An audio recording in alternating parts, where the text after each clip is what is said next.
Greetings internet, it's Monica, and today I am so excited to be here to be talking about the books that I'm going to be reading in February.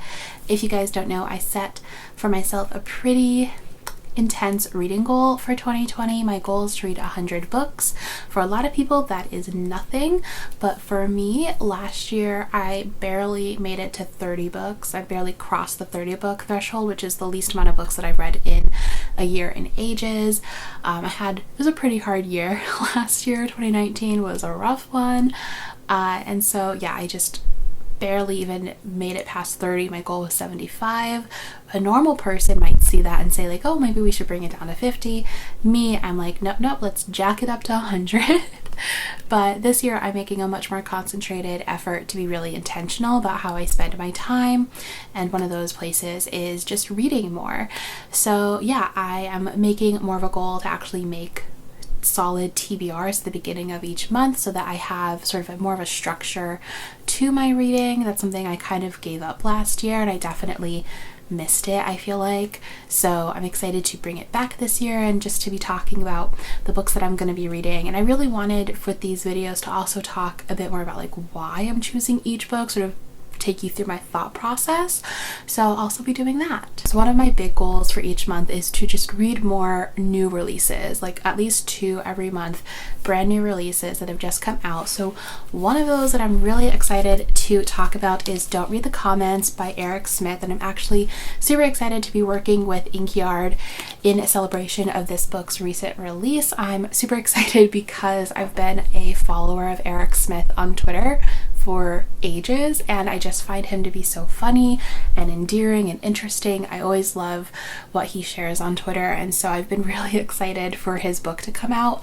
Also really excited because the premise of this just sounds so amazing and relevant to me, and I feel like to anyone who is a young person today. Basically, this follows 2 main characters, Divya Sharma and Aaron Jericho, who are both gamers. So for Divya, she is this super popular gamer, and she's known for leading her team on these epic quests through the Reclaim the Sun universe. But outside of that gaming environment, she also is struggling with finances, with helping her mom try to pay rent, taking on more and more sponsorships to try and just help her family stay afloat.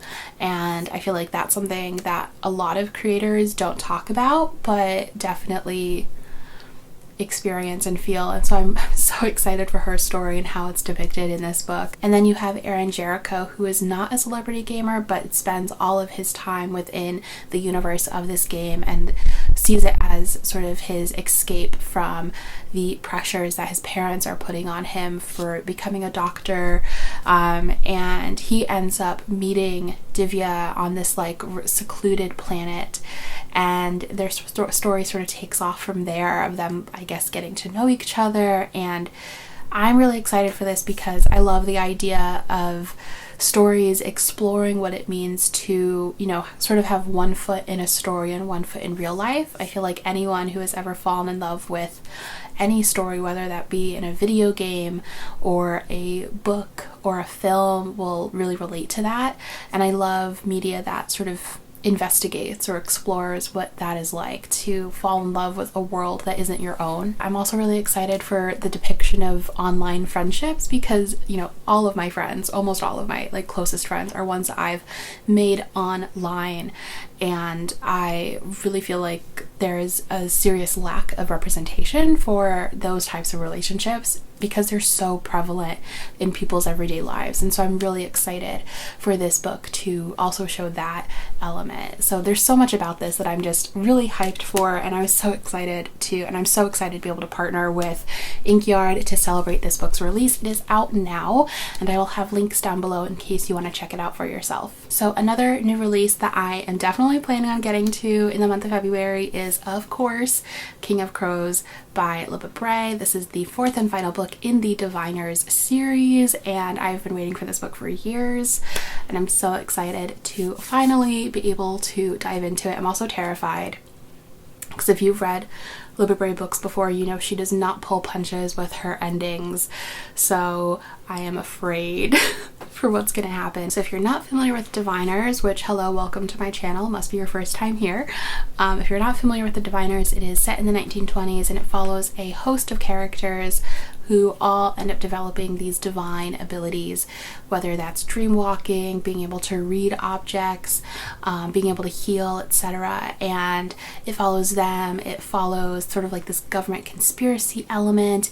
It is so diverse. It explores, you know, just what it meant to be a person in the 1920s. I feel like as a whole, the book's thesis is basically that the American dream is a lie. I just feel like that series has so much to discuss and explore as a reader. To every time, I'm currently rereading it with a couple of friends for a read along that we're hosting, and it's been amazing just to like re-dive into it and explore and rediscover all of these intricate details that I had forgotten about.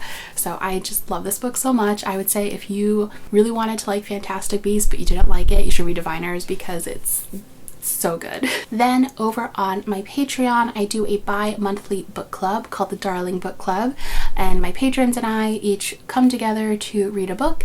And for the next couple of months, we are going to be reading The Broken Earth, the first Broken Earth book by N.K. Jemisin. I'm so excited. I talked about this in my most anticipated video, but I've never read anything by N.K. Jemisin, and I really want to fix that in 2020. So I'm excited to read this and also be able to discuss it with all of my lovely patrons. So really hyped for that. I know that this is a high fantasy world that sort of explores the effects of climate change, and I also know that it has gotten a ton of praise. It won the Hugo, I believe, and the Nebula. So another personal project that I am working on is rereading the Harry Potter books. So the last 2 months for my Patreon, we read Harry Potter and the Sorcerer's Stone, and that really inspired me to want to just keep on reading through the books. So I'm also hoping to pick up Harry Potter and the Chamber of Secrets. This is the illustrated edition, which is super heavy and unwieldy, but I'm trying to read through all of the illustrated editions that are out now also because I have them. And they're beautiful, but I don't just want them to sit on a shelf unread. So I'm hoping to read Chamber of Secrets in this format. Another personal project that I'm doing this year is trying to read one book from the 1920s in every month. So in January, I read my first Agatha Christie book. I read The Affair at Styles, which is the first Poirot book. I forget how to say the investigator's name, but first book in that series, which I really loved. And so the next book I'm planning on reading is Passing by Nella Larsen. Nella Larsen was one of the writers from the Harlem Renaissance, and this book was published in 1929. This book follows two childhood friends, Irene and Claire, and Irene has sort of built this comfortable life with her husband in Harlem, but then that life is sort of rocked by coming back into contact with Claire, who is basically living as white because she is much lighter skin tone, and so she is trying to pass for white. So with Claire, she ends up sort of inserting herself back into Irene's life, and Irene is just sort of very anxious about, you know, the dangers of what Claire is doing, especially because Claire's husband is very racist.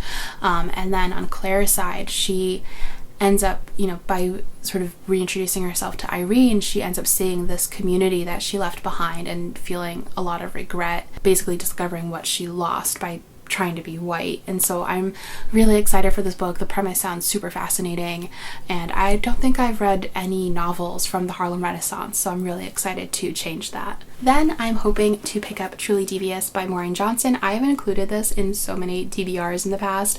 Will I ever actually get to it? We'll find out this month. But yeah, Truly Devious is a YA mystery novel. It takes place at this boarding school called the Ellingham Academy. It's this famous school in Vermont, and our main character ends up attending, but there were these murders back in the 1800s, early 1900s, and at the beginning of this novel, at the beginning of our main character's year at this school, another murder is committed and it's signed truly devious, which was the way that those original murders were signed. So I've been really interested in this series because it's gotten so much good buzz, and I know that the final book just came out, so I'm really excited to just be able to binge all of them, hopefully. And then lastly, I have a graphic novel and a manga that I'm hoping to get to in February. The first one is Sheets by Brenna Thumler, and this book is just the artwork in it is so beautiful and just entirely everything I want my aesthetic to be. And this is about a girl who works at a laundromat. Her parents own it, and she has a ghost. And that's really all I know. And it just sounds interesting. And the art, I mean, honestly, I want to read it because the artwork is so beautiful. And I just want to know more about it. And it has a blurb from Lemony Snicket, so that's exciting.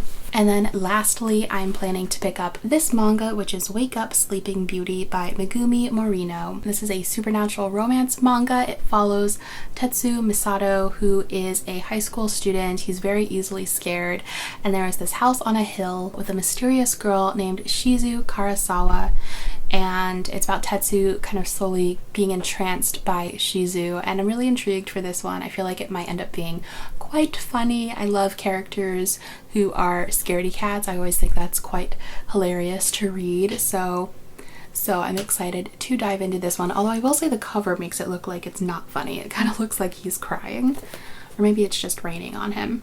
I don't know, but I'm hoping it has some humor to it. So yeah, those are the books that I'm hoping to pick up this February. I'm so excited to dive into all of these books and to continue my journey towards 100 books. I'd love to hear from you guys. Did you set a Goodreads goal this year? If so, what is it? And also, what are you planning on reading this February? Let me know in the comments down below. And also, again, big shout out and thank you to Inkyard for sponsoring this video.